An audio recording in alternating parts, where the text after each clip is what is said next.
Call the meeting to order. Will the clerk please call the roll? Jay. Here. Kurt. Here. Cindy. Here. Eric. Here. Mark. Here. Bob. Here. Nancy. Yes. Thank you. Okay, we have a full assembly seated this evening. First time, I think, since the election. That's kind of nice. Okay, now it's time for the voluntary Pledge of Allegiance. I pledge allegiance to the flag of the United States of America and to the republic for which it stands, one nation, under God, indivisible, with liberty and justice for all.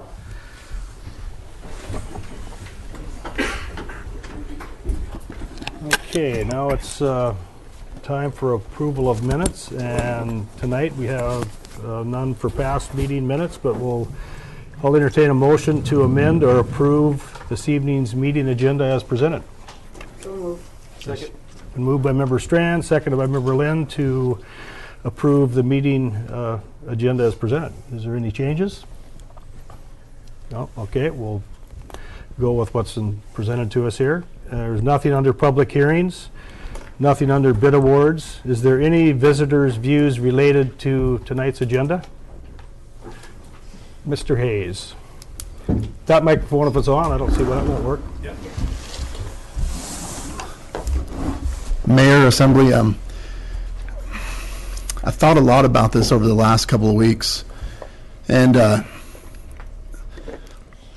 if you don't mind, I'd like to take a couple minutes. Last year, right about this time, my uncle was arrested for drugs in this community. And a few hours after he was arrested, I received a phone call from Chief Swihart. And the message in which I received was that my uncle was telling the police officers that if he didn't return the drugs immediately to his drug dealer, that something would happen to my family. It was a scary time. We met with the school district, with the principals. I met with Kelly numerous times to make sure that my kids were safe, to make sure my family was safe, that they were taken care of. Kelly made sure that the police department made continual drives past my house,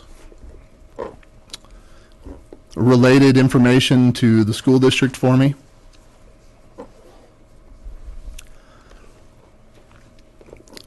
Did a lot to help to calm my fears.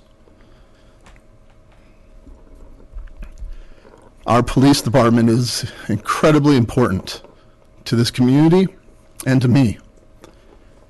And I'm disappointed that we haven't done something to make sure that these police officers' lives are taken care of as they take care of me.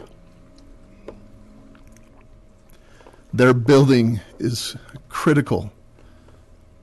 Making sure that they have a safe place to work in will help us to keep police officers that are upstanding, great community members. We can pay them as much as we want, but the truth is that if we do not have a safe place for them to work, a place where they feel comfortable in, that they're not afraid, it's going to be hard for us to continue to keep good police officers in this community. As the Parks and Recreation Director, these police officers are in our facilities. They are serving our community. They're constantly helping me whenever I have issues. They volunteer at parades, at events. They're constantly a part of this community, and they are important. What message are we sending to our police department if we as a community do not step up, if we do not start supporting them? This is a must. And I thank the Assembly, I thank you, Mayor, for taking the time at the last meeting and sending on the approval for the finances. We need to continue to do more. I hope that the community will step up as well and make their voice known that our department, our police department, is important to them as well. We no longer can sit back and be quiet about this. Since 1983, that building has needed some changes. It's well past that mark. My wife just mentioned that she was only 2 years old when that happened. It's time. It really is time.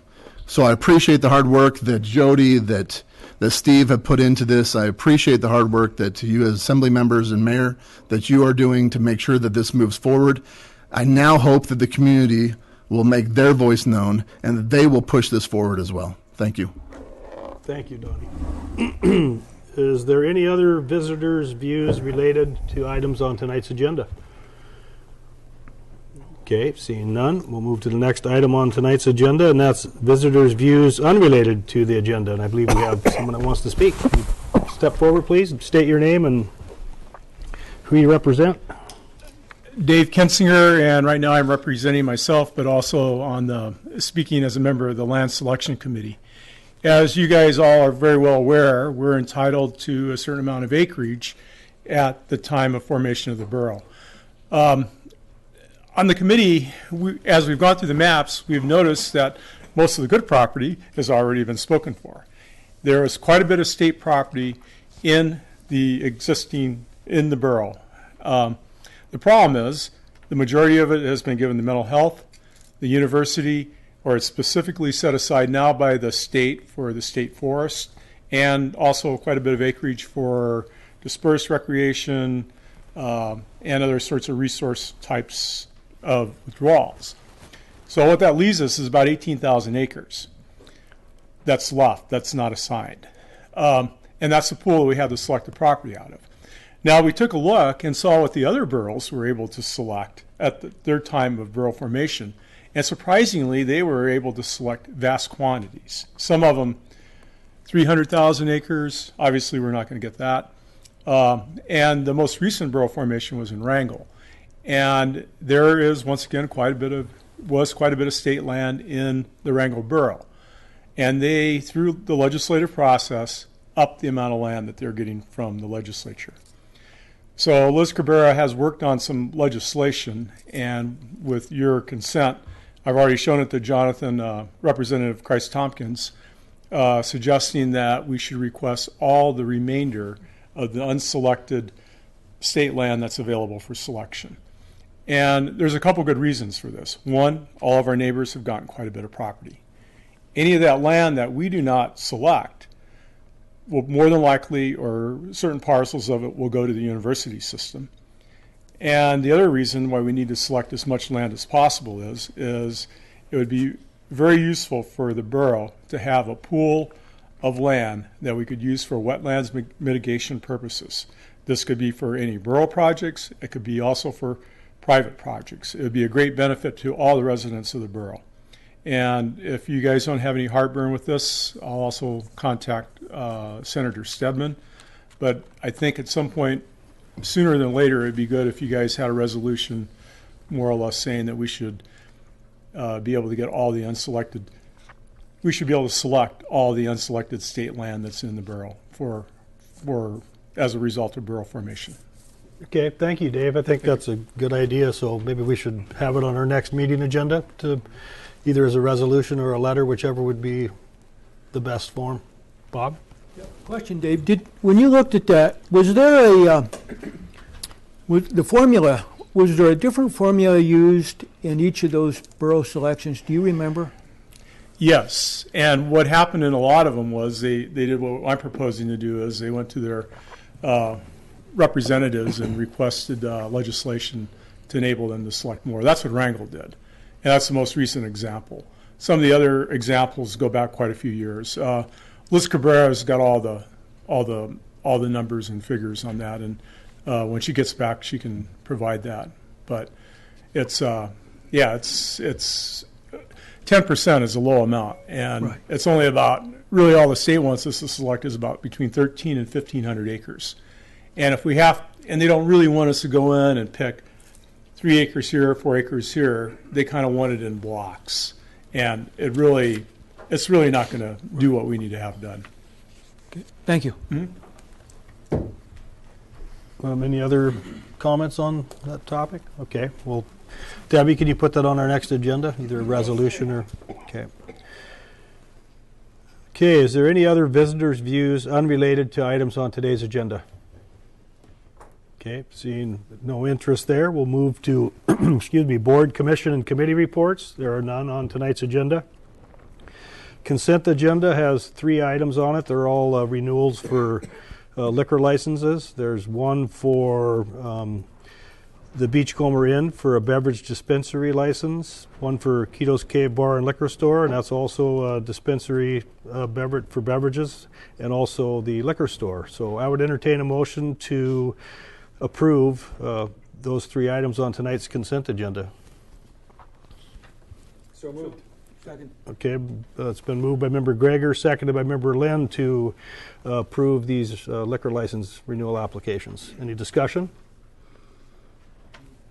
Okay, all those in favor say aye. Aye. Opposed? None. It passes 7-0. Okay, report of other officers. That brings us to the mayor's report. Pretty short. We're still looking for letters of interest for people to fill a few seats, 2 on the hospital board, 1 on the planning commission. People interested could email Debbie Thompson at the borough office, or else mail it to box 329. And under another item on the mayor's report is a little bit of information on the transboundary waters issue. Alaska, British Columbia transboundary water issues. Barbara Blake with Lieutenant Governor Malot's office shared that Lieutenant Governor met with the State Department Canadian Affairs Desk on December 11th, 2015 to continue the discussion of federal involvement in the transboundary issues. They continue to ask for a meeting with Secretary Kerry, and it appears like they have been ever since the Walker-Malott administration came into being. A letter to the State Department to clarify information regarding the International Joint Commission is being drafted. The Lieutenant Governor has scheduled meetings with the Canadian Federal Ministry of Environment and Fisheries and Oceans and updated the draft of the Statement of Cooperation, the SOC, that includes changes based on many of the comments made by the Citizens Advisory and Tribal Working Groups, and they will be out any day. And I think it was supposed to come out today. I haven't seen it, but and the Citizens Advisory Group is tentatively scheduled to meet again 2 to 3 weeks after the Lieutenant Governor's office receives comments back from British Columbia on the newest draft of the SOC. Also, Salmon Beyond Borders and other interested groups in this issue are trying to set up a meeting with Governor Malott, or Walker rather, and also thinking about a teleconference with Senator Murkowski. I plan on attending the Chamber of Commerce banquet. I've been invited to go down to Ketchikan on the 29th, or the 30th is the day of it. It's going to also be the recognition of the most recent Coast Guard city designation for Ketchikan. There's going to be a lot of Coast Guard people from around the state and maybe even around the country, as well as other mayors from Southeast. It might be a good opportunity to talk to them a little bit about Coast Guard moorings and so forth. So with that being said, I turn it over to the manager for his report. Thank you, Mr. Mayor. Power and Light has completed our major rewrite of our emergency action plan. This is a document required by FERC for our Blind Slough Hydro. We will also be doing a tabletop exercise on the 21st of January to kind of make sure all the plan holders know the document and know what we're supposed to do in the event that there's a problem out there. The next SEPA meeting will be held in Wrangell on February 11th and 12th. This will be the first meeting of the year where they will be electing the newest slate of officers. So we'll hear more from Mark and Cindy and friends when that meeting is done. Folks will be noticing we'll be running the diesels on Wednesdays for the next month or so. This is basically to help our newest lineman, Adam Day, get certified as an operator so that he's available if we ever need them. So if you hear the diesels running on Wednesdays, nothing's wrong. It's part of the training. The next set of ordinances that we're working through are our animal control ordinances. We're getting ready to make recommendations to the Assembly for updates once we finish making some minor tweaks to it and get the attorney's approval. I think it's fairly common knowledge, but we had a burglary out at the Hofstede warehouse that has been solved, and most of the stolen property has been recovered. The grand jury indicted 3 people, and they have been arrested. I'm not sure if they're still here in Kelly's jail or not. Thank you. The marathon was burglarized on the 8th of January. This was down in the South Harbor. Burglary was captured on the harbor surveillance system, and both suspects have been identified, including one who was arrested for violating conditions of release. More charges are expected. It's unfortunate that Kelly has to keep arresting the same people over and over again, but it's kind of the world he lives in these days. But again, thanks to the harbor for catching it on the cameras and Kelly's group for following up and making the arrests. As Dave mentioned, the Land Selection Committee is met on January 11th. They've made some pretty good progress and adopted the selection criteria. Their next meeting is scheduled for February 2nd at noon, and we're hoping that they can follow through on the what Dave talked about, which is putting a little pressure on the legislature to up the land allocation like has been done in all the other boroughs. So. P&Z has held several meetings on the draft comprehensive plan, including on the 12th of January and then again today. Today's meeting was a joint meeting with the Harbor Board, and this is including the comp plan, the harbor waterfront plan, and we're continue to encourage folks to make comments, to attend these meetings where they are able to. Copies of the plans are on the borough website, and hard copies are available at the municipal building and the public library. Recycling transition, if you haven't noticed, is underway. The carts are distributed, and the new truck is out working. First day of the cart pickup was today, and just wanted to thank the public for being patient with all of the transition that we went through. And thanks to the public works staff who got them distributed, and basically got them all the places that need to be done. It's a pretty big job, and they did a really good job at it. Starting with basically this week, as part of that, we have reduced the baler hours from noon to 3 on weekdays, and Sunday hours will continue to be 9 to 3. So again, that's part of the process of transitioning to the carts. So we did not have to add to staff. Chris Cotta is working on a project to replace the corroded baler conveyor belt structure. We'll bring more of that back to the assembly when we've got a better idea on how we're going to approach that. Design and permitting is also underway at the baler for an open-top container loading bulkhead adjacent to the baler that we can continue to ship garbage while we're working on that conveyor belt. So when that thing goes down, we still have an ability to offload garbage. So public works staff will be working on that, so we can do it in conjunction with that.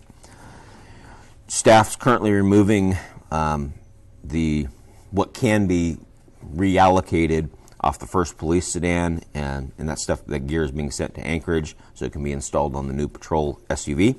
Completed unit should be assembled and delivered back to Petersburg in February, so we'll see the new vehicle here then. Motor pool replacement recommendations are complete for the FY17 budget. We'll be providing that from me and then to the assembly, and I've asked Carl to do kind of his motor pool presentation to the assembly as part of the budget process to go over the current policies, what criteria is used when we make those decisions, so the assembly can take a look at it and decide if they want to change any of the policies or if you have any questions regarding how that process works.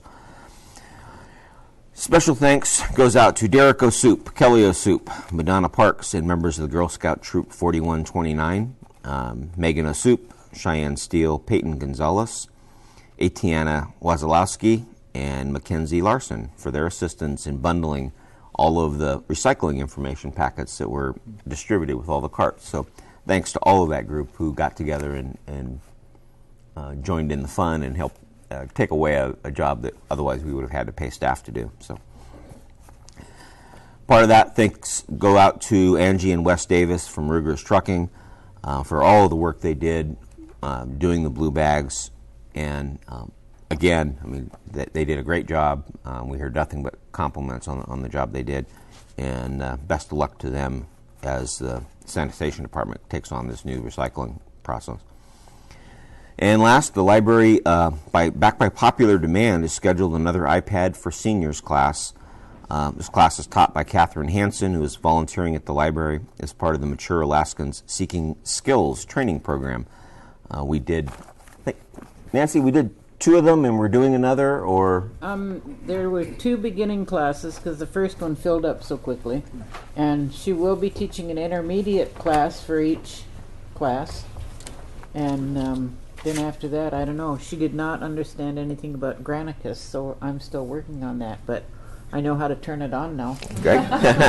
So anyway, we're bringing it back because it was very popular. Anyway, and that's it, unless there's questions. Any questions of the manager on his report today? Okay, that moves us to unfinished business. There's one item there, and it's the third reading of ordinance 2015-16. That's an ordinance amending the official zoning map for Service Area 1 of the Petersburg Borough, and that's to rezone parcel 01-007-647, and that's at 205 South 3rd Street, from public use to single family mobile home. I'd entertain a motion to approve this ordinance in its third and final reading. So move. I'll second. Okay, it's been moved by Member Strand, seconded by Member Lagadakis to approve this ordinance in its third and final reading. Is there any discussion? Okay, clerk call the roll. Nancy, Yes. Mark, Yes. Kurt, Yes. Cindy, Yes. Bob, Yes. Jay, Yes. Eric. Yes. Okay, ordinance 2015-16 passes unanimously in its third and final reading. That brings us to new business, and the first item under new business is Resolution 2016-03. It's a resolution approving funding for and approval of a sole source contract for paving services to Seacon, a subsidiary of Co-Alaska Incorporated. I'd entertain a motion to adopt this resolution. So move. Okay, moved by Member Strand, seconded by Member Castro to approve Resolution 2016-03. Discussion. My only question was, it sounds like, and I would like to direct it to Carl, you're using all of the money in the fund, the $364,000? That is correct. And if there are any contingencies, where would that come from? If there is a need for additional funds, every year the Public Works Department budgets in a street materials line item that could be used for this purpose. Okay. Okay, Jay, do you have a question? Sure. Carl, I was wondering if you could maybe explain for people at home the benefit of this in the context of mobilization costs. Sure. Thank you. Be happy to. This opportunity to get quite a bit of paving done is rare for Petersburg. In the past, paving when we have done this kind of sole source option, it's been a very smaller project, much smaller project, and this time it's large for a couple reasons. One is because a lot of the large-scale paving projects that have happened in Petersburg have happened in the last couple of years, and we're not looking at getting another paving plant in town for quite some time.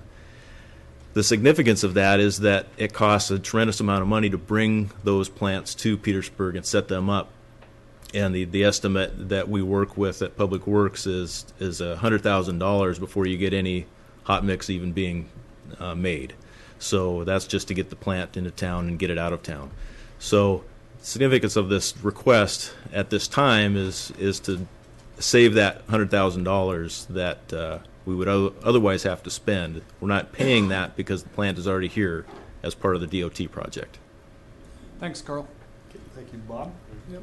In your narrative, Carl, you talked about the transfer of funds from the design of the Rasmus Inge Bridge. And that's satisfactory now. We don't expect that to be derated so that you can't use it, or where are you at with? That's a good question, and the work that we did last year to replace some stringers and the railing and the decking on the bridge has gotten our rating back, our weight rating back on the bridge. It won't last forever, but we also replaced a couple piling. We spliced some piling, which we had never done before. Well, now we know how to do that process as well. So any major issues that come up with the bridge in the future, we can handle in-house. It's not going to last forever. It is a wood bridge, so it will eventually need to be replaced.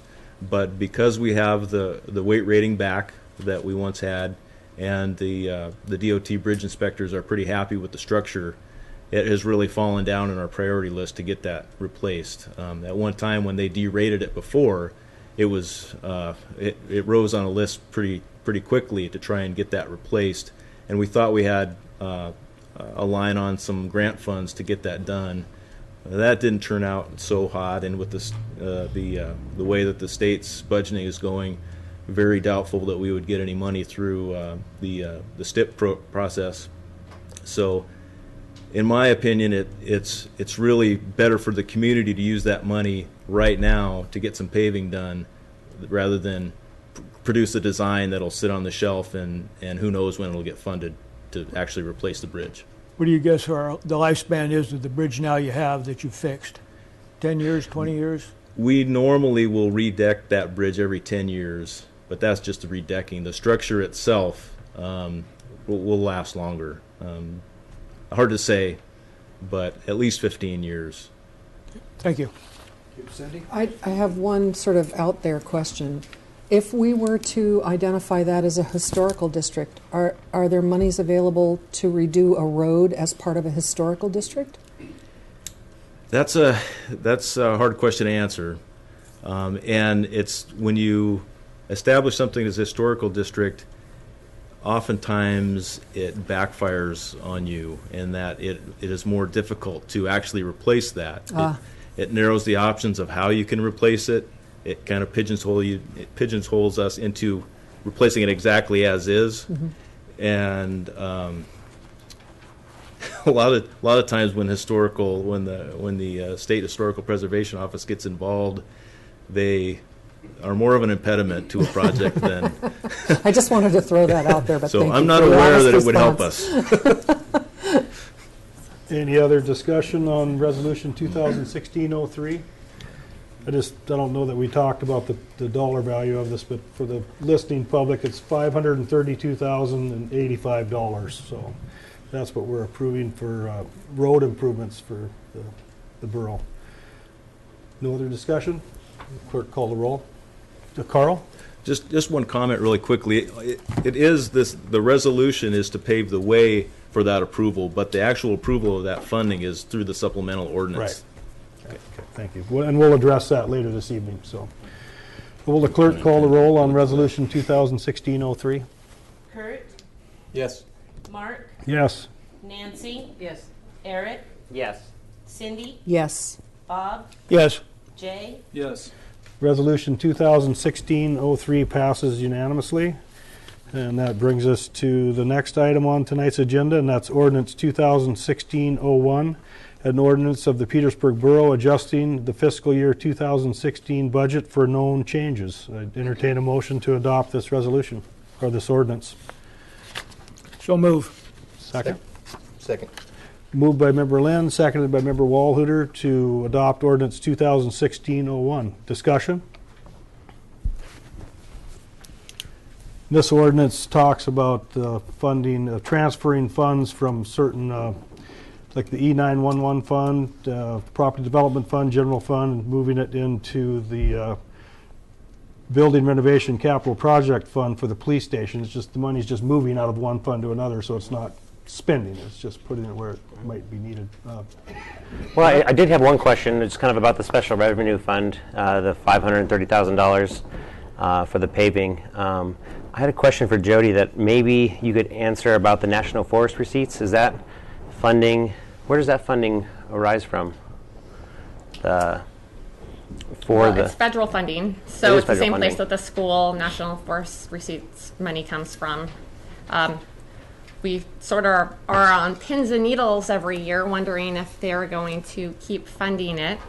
I think this is our last year that's planned to receive it. The roads program normally gets about $100,000 a year, whereas the school program gets roughly $1 million.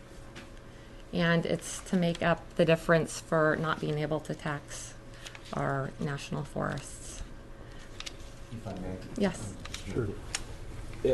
Congress, 2 years ago, give or take, did a 2-year reauthorization of the national timber receipts or secure rural schools. This next payment we get, which is January. Yeah, I was hoping to see it by now. Yeah, so I mean, hopefully any minute is the last authorized payment. So it's the second of the 2-year extension. After that, we don't know if it'll be reauthorized by Congress or not. It's a big, huge thing for Alaska communities as well as those in the western U.S. National Association of Counties is a big deal to them, and so it's continuing to be one of those pins and needles, as Jody mentions, which is, this is the last payment. We break it into a little piece for roads and the rest for schools, and we hope we get it again, but won't be sure until Congress acts. So, Okay. Cindy? The only thing I wanted to add is it actually applies to counties across the United States. It's a bigger deal to the western counties because they have more federal land. correct. Thank you. Any other discussion on this ordinance? I have a question for Carl, and I can't find it in the ordinance right now. I know I read it in the packet somewhere, talking about utilities, underground utilities on some of these roads before they pave. Is that going to be performed by Public Works? Yes, specifically 8th Street, there are some water and sewer crossings up there that really should be replaced before we pave it and basically make those inaccessible without a large cost. So Public Works will be launching on those this spring early and hopefully getting those done. I think there's 4 crossings that we need to do just across 8th Street. Okay, I was kind of curious who was going to perform that work, if there was an extra cost associated with it or not, but it's just Right. our workforce doing it. Yes. Thank you. Any other discussion on ordinance 2016-01? Seeing none, will the clerk call the roll? Eric, Yes. Nancy, Yes. Bob, Yes. Cindy, Yes. Jay, Yes. Mark, Yes. Eric. Yes. Okay, the ordinance passes. Weren't we supposed to add, we need to go back and revisit this. I don't know the proper protocol for this, but from advice by our attorney, we need to, the motion needs to include in there that the transfer of the monies for the project are conditioned on the let me read the thing.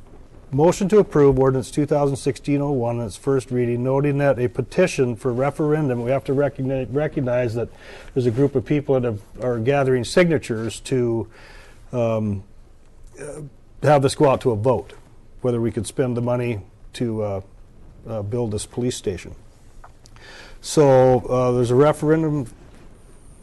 The petition for a referendum of Resolution 2016-01 dedicating funds toward the renovation of the municipal building complex has been filed and approved, and approval of the transfer of monies for the project are conditioned on the certification of the petition as insufficient. So we can't transfer the money unless this petition that they have on the street is deemed insufficient.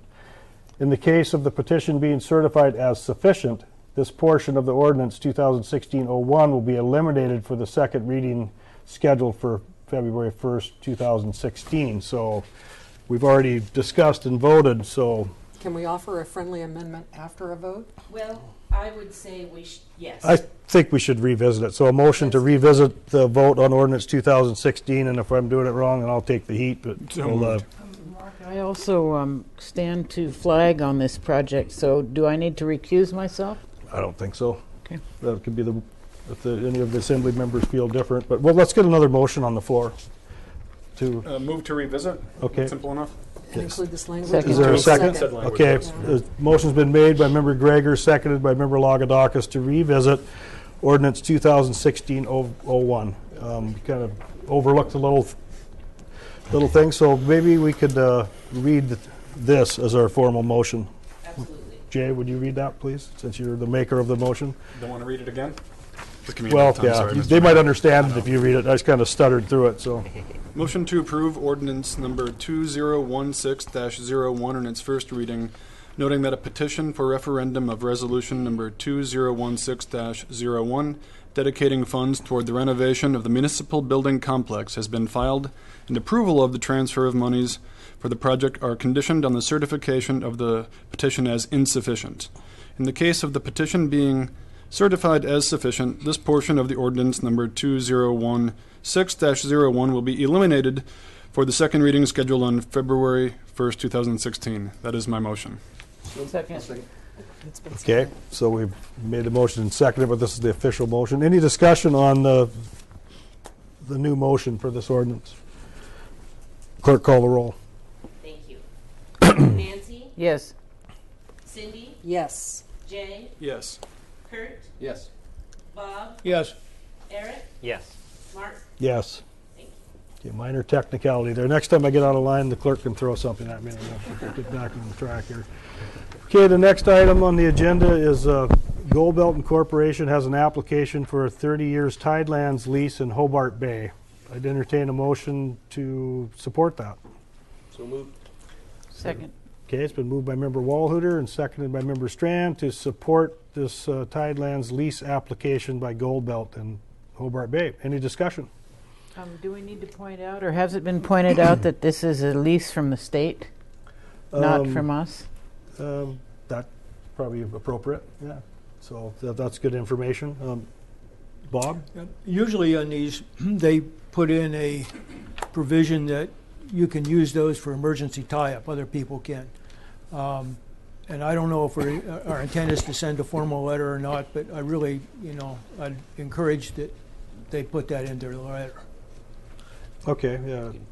Yeah, and I've been in Hobart Bay before, and there's a caretaker there, and it's the only, well, I haven't been in there when they have their tourist clientele in there, and I've tied up to the dock before and visited with him, so I would imagine they would. But as far as going up on their land, there's no trespassing signs, but that's their Well, this is a prerogative. different dock than the one that's there now, right? It might be a new construction, but of course, looking at the maps, it's in It's the the same sa- location. Yeah, same location, that's At what the I saw. entrance of the, It's actually up in the bay, right? It's where the old logging camp used to be, a floating logging camp, which is gone now. So it's pretty much in the same footprint, to my knowledge, anyway. So, any other discussion? I think there are two docks there. There's one on Entrance Island, which belongs to the state. and then there's one across the bay on the other side that belongs to Gold Belt. And this is the one they're asking for the lease for. And this is the one that we're going to send a request that it be allowed emergency tie-up? Okay.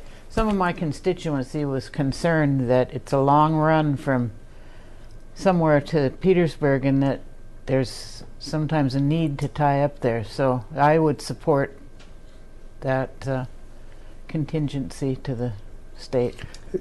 Nancy, I think you're talking about the state dock out on Entrance Island, Right. and this is inside the bay, Right. farther Right. inside the bay. But if the state dock goes away, Okay. will this one still be?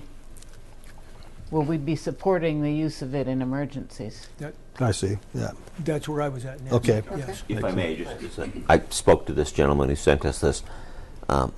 As a borough now, they open this up to us for comments prior to opening up for public comments. So what he's basically said, he apologized. Unfortunately, we missed their list, so it was late getting it to the borough. That's why there was a quick turnaround on it. Once they have finished getting any statements from Petersburg Borough, they'll then put it out through the normal public commentary process. So I would encourage anyone, the borough, we can make our comments and get it to them, but I would also encourage folks that have an interest to do their personal comments once that opens up in a short period of time. Okay. And Cindy mentioned to me earlier that maybe when we're in Juneau in February, we could talk with Gold Belt a little bit, but they plan a trip down here. Debbie, have they confirmed when? They have not. I have sent an email asking for confirmation. I have not heard back. Okay, so it was like in the third week of February-ish? Correct. Right, I on a think it's like Wednesday? the 23rd or 24th. On a Wednesday, so it'll be right after we get back. So Okay. we might, if we get a chance, we could visit with them up there, Yeah, I though. think that'd be a good idea. Okay, so any other discussion on this? Clerk, call the roll. Nancy, Yes. Bob, Yes. Eric, Yes. Kurt, Yes. Jay, Yes. Mark, Yes. Cindy. Yes. Okay, we'll be sending a letter of support for the Tidelands lease for Gold Belt in Hobart Bay, it And looks we like. will include those comments. Yes. Yeah. Okay, next item on the agenda is authorization to begin bid process, on the drive-down dock facility bulkhead loading dock. And there's a little bit of, I'd entertain a motion to move forward with that authorization. So moved. Is there a second? Second. Okay, moved by member Walter, seconded by member Greger. And we have a little bit of new information here that we've all been given. And Glo, do you want to explain that a little bit to us about the, maybe Carl too, whoever needs to, about the dredging spoils? Oh yeah, we when I had Carl and Joe Nelson review and Weldy review, just for in case they needed to have any comments on it, Carl mentioned that Borough really doesn't have enough property or enough space right now to receive those dredge spoils. So I went back to the engineer and said, can we ask the contractor to get rid of the dredge spoils? This is kind of a regular occurrence now with all of these requirements, similar to what happened to AML last year. Rock and Road did the dredging and then took the spoils up on their property, and so we recalculated a little extra money, $14,000 in the added to alternate B, just to reflect that cost of transferring it to another location. Okay, I just thought we should talk about it since it's different than what was presented in the assembly packet. So this is a minor change. Yep. And Thanks for bringing that up. yeah. Any other discussion on the drive down or the bulkhead facility? Kurt, do you guys have any?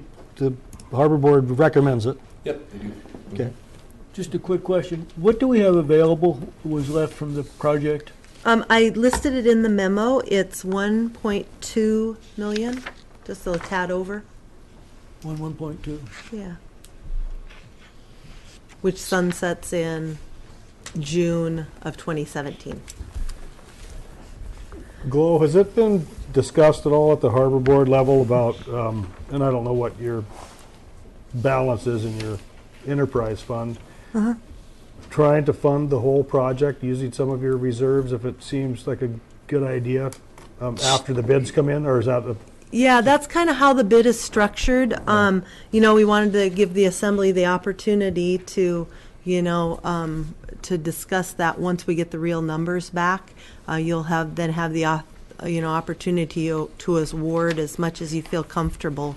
Hopefully, we'll get the base covered mostly by that 1.2 that we have in the legislative grant. And we'll probably have to dip into a little bit of the reserves, depending on, how far you want to take it. right? So And this state grant expires in, June of 2017. yeah, so June we need to 30th. do it in this construction cycle, just so the public knows, so. The reason that we have it, before you now, just because of this, the schedule also includes the in-water work conditions that we are subject to. We can't drive pilings, we can't do in-water work at certain times of the season, and so this will give contractors the ability to not be rushed up against those deadlines. Okay, Mark. thank you. Bob? Part of your question, what is in the reserve account? Do you remember approximately? I believe we have 2.4 million right now. I would say closer to 2 million. Okay, 2 million. Okay, any other discussion? Eric? Hello, I do see there's a little bit of a disparity between these contingency prices and how initially in the older project bid there was like a 10% contingency, but now it's just been decreased to 5%. Was that just an error or?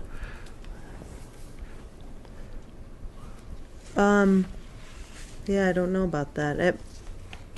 What is it? I didn't notice that. Okay. Just kind of trying to get close to that 1.2 contingency again is if there's unforeseen things such as finding a rock when you're driving a piling and it takes the contractor an extra day or something like that. We're pretty hopeful we won't come up against anything like that. So. Kurt? Without knowing for certain, my personal guess would be, Eric, that because of the scope of this project, which is not very large, and they've done these before, I think they can kind of narrow it in a little bit closer to what they think the contingency could possibly be without having to throw big numbers out there, because it is like $1 million project. So that would be my best guess. So. Any other discussion? Clerk, call the roll. Cindy, Yes. Jay, Yes. Eric, Yes. Mark, Yes. Nancy, Yes. Kurt, Yes. Bob, Yes. Okay, the authorization to begin the bid process for the drive-down dock, bulkhead loading dock is approved. Be interesting to see how they come in. Maybe people are hungry and will be in our favor. Any communications by anybody? I have none, so brings us to assembly discussion items. Recognitions. Anybody have any recognitions tonight? Staff? Nope. I just Cindy? wanted to thank Donnie and Megan for sharing what obviously is a very personal story, and I appreciate you being willing to speak out on behalf of the police station. Okay, seeing no other people. Well, how about just one? Thanks, Kelly, for you and your staff, another large bust. If folks haven't heard the news on that, another 240 Yeah, 220, 240, something like that. doses of heroin that we have stopped from entering the community. So, unfortunately, that continues to be a problem. Well, there's some that won't be on the street, which is good. Okay, the next item under assembly discussion items is the marijuana ordinance. The staff is currently drafting an ordinance. I didn't know if anybody wanted to talk to this, but I figured it should be a topic on every agenda until we come up with the ordinance, in case there's people that have thoughts to throw at the staff for the ordinance. I guess I'll comment on it briefly, if I may. Sure. Clerk Thompson and I have, and manager of doing some research around the state of other ordinance, trying to put together other ordinances and trying to put together something workable for the assembly to have a discussion at. Anticipate that being ready hopefully at the next meeting in February, if not the second, but most likely next one. Kind of the synopsis. Okay. Well, thanks for staying involved in the process. Keep plugging away. Yeah. Debbie. Mr. Mayor, I just wanted to let you know that the Sitka Marijuana Committee recently passed another resolution to send to their assembly that will be at their next meeting that is asking the state to share a portion of the excise tax with the municipalities. And I just got that today, so I will be emailing you a copy of that draft ordinance just to look over and see if you're interested in doing something similar. Okay. Excellent. Thanks. Kurt? I was just thinking about this, and you seen how it was the marijuana committee was disbanded. I was wondering if it would Not serve officially the public. disbanded. I'm sorry to interrupt you, Kurt. Not disbanded. Oh, it's just been taken out of the picture. Well, anyway, I was going to say, what I wonder if it would do the public any justice if after the ordinance has been drafted, maybe to give it back to the committee real quick to have them, breeze over it, make sure that there's nothing you guys have missed, then bring it to the assembly for discussion, and then that way there the public still has a certain amount of involvement in it. Yeah, from my perspective, I think that is a wonderful idea. If the assembly, if that makes sense to the rest of the assembly. It makes sense to me. Cindy, did you have a comment? I wanted to comment that I am interested in making sure that we make some provision for some of the taxing of marijuana if operations end up happening here in Petersburg come to our borough. The other thing I wanted to ask a question, and Steve or Debbie, you would probably be the best ones to answer this. I made a comment today on the radio on our Assembly Talk show that the smoking ordinance, no smoking in public buildings, would only apply to service area 1, and I want to make sure that I was correct in saying that. I don't know. Me either. If I had to guess, I would say yes, it only applies to service area 1. Okay. Me too, but I would have to double check that. Okay. Good point. Yeah. So is there any other assembly discussion on the marijuana ordinance? Seeing none, I'll entertain a motion to adjourn. Mr. Mayor? Yes. If I may I bring up a brief discussion item? Yeah, sure. Thank you. Should have done that. Well, that's fine. We talked about it. It's all right? Yeah, All right, that's cool. fine. Thank you. Yeah. It's okay. It's kind of an odd one to close with because, long story short, I got to thinking about some of the larger capital projects in the borough and how to fund them. Example, it's been in the forefront of all of our minds, the municipal building, the police station, the hospital comes to mind, a variety of harbor projects from here in town to including Papke's and beyond, and how to fund them, given the local limitations and some of the large-scale state limitations we have right now. And so I got to thinking, where is there a large amount of money that could possibly be used to help us? And this may not be a popular idea, but since it's a discussion item, I'll throw it out there and we'll go from there. I look at the two things, Cake Intertie and the Petersburg Cake Road. Good, it gets a snicker. Great. That's where I got to thinking. Two separate things, first off. Cake Intertie, I think, that doesn't apply to my thinking. The Petersburg Cake Road, however, does. Intertie provides power, all the things we know about already. There's potential there. The road, however, is, with planning costs already in, it means there's $37 million sitting there allocated for Petersburg and Cake. So, start wrapping my brain around that. And I start thinking about capital projects both in Petersburg and in Cake. Cake has capital projects, I imagine, on their list. I don't want to speak for Cake, but I imagine they do. And I was wondering if it would be possible for us to ask the legislature to reallocate those funds proportionately to population and, I'm just thinking out loud here, proportionately to population and project type between Petersburg and Cake for the road project only, not touching the intertie.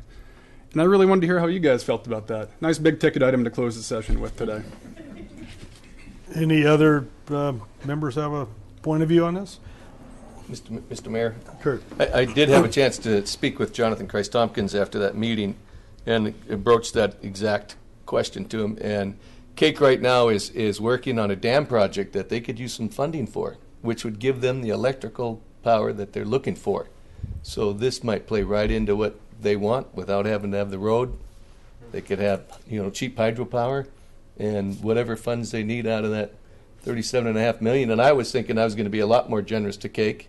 If you look at Papke's Landing going to be handed over to us, if you look at Kupernoff being handed over to us, and if you look at Hobart Bay being handed over to us, maybe we could look at what actual replacement costs for those would be and ask them for that. And if there's any other left over from the Cake project, we could dedicate that towards, if it's at all possible, to get it reallocated towards the municipal building, well, then we could do that. But if Cake needed the lion's share of it, I would not be opposed to making sure they get the electrical portion of their, what they need. So that's just my 2 cents worth. Any other thoughts, Cindy? I definitely would be in agreement with that. The original rationale for the use of that money was transportation and energy, and I would like to try and match where we redirected the money into similar types of things. But the hospital has been brought up before. Papke's Landing redo has been on the table. There's lots of things that are priorities that we probably are not going to see state money coming for any time in the near horizon. I don't see this road as achieving its objective. The Federal Highway Administration at the last public meeting said the project doesn't meet the purpose and need. So if we can't even plow the road out to Banana Point to keep it functional all winter, I don't see the Cake Petersburg Road as being able to serve the function that it was originally intended. And I'd like that money to be an effective economic engine in Southeast Alaska. So I'd be very much in favor of writing a letter and asking for that money to be redirected. Nancy? Well, I'm in favor of supporting it, but I don't know that we need to be allocating anything to anything right at this point. I still believe that we shouldn't even be discussing Coopernoff, Papke's, and Hobart until they're in service areas. Right, and I think we'll cross that bridge when we get the letter off to the state and they send us back a formal offer for the 3 facilities with a price tag, and then I think there'll be some interesting discussion. But Bob, and then back to Cindy. Bob? I had a similar discussion with Chris Thompson that you did. And there was still a question whether or not that the legislature would just pull that money back. But I think it would be worth our, when we're in Juneau in February, it would be worth our poking around a little bit to see if we could possibly, and how we might do that to benefit both Cake and us, to see if we might be able to get that done. Cindy? My 2 points would be yes, and I think we should talk with Kathy Munoz when we're there in her role on finance. But I would at least want to say, if we were to write a letter to propose some projects that we identify as our priorities, rather than just say we're throwing the money back, because I think then we could potentially lose it for Southeast Alaska. Any other? Go ahead. I just had one more comment there, and when I talked to Jonathan, he told me that that money has to be reappropriated every year.